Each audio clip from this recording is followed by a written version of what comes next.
Hi, my name is Bella Perry, and today I'm going to be talking to you about the philosopher I chose for my philosophical model analysis, Johann Heinrich Pestalozzi. Pestalozzi was born in 1747 and became a Swiss educational reformer. Like many families of the time, his Protestant middle-class family struggled to keep food on the table and the bills paid. This understanding of economic struggle and the example of his grandfather's love of ministry led Pestalozzi to want to serve those less fortunate than himself. In the hopes of returning to the ideals that had led to Switzerland's prior success and the ability to feed the poor, Pestalozzi decided to earn an education in agriculture and open a farm. After completing his education and with a couple of loans from friends and family, Pestalozzi opened the farm at Neuhof.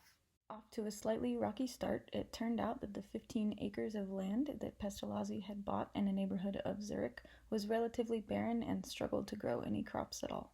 At Neuhof, he decided to open a school where poor children from the countryside would be given food, clothing, and an education as well as work skills from the farm.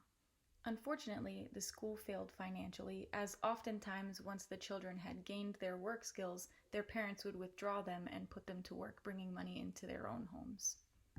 While the project overall was a failure, Pestalozzi gained a great deal of insight into the educational model that would guide the rest of his career.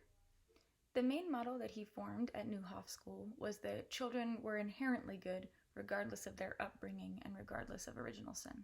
He also believed that every child was deserving of an education regardless of their socioeconomic station in life. Unlike many scholars leading up to him, Pestalozzi emphasized the importance of women's role in the educational field.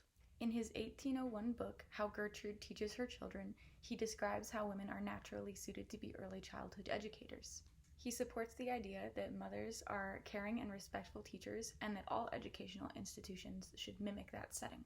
He built these beliefs based off of the interactions between mothers and their children and how their love and compassion that they showed helped those children learn and grow. Johann Pestalozzi spent a lifetime helping the poor, so much so that oftentimes he found himself living in poverty just like those he hoped to serve.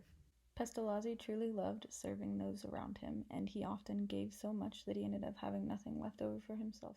His Christian upbringing and strong moral compass guided him down a path of compassion and success in the educational field, where he truly paved the way for both educational and societal reform. Thank you so much for taking the time to listen to my video about Johann Heinrich Pestalozzi. It's truly been a pleasure learning and growing alongside all of you.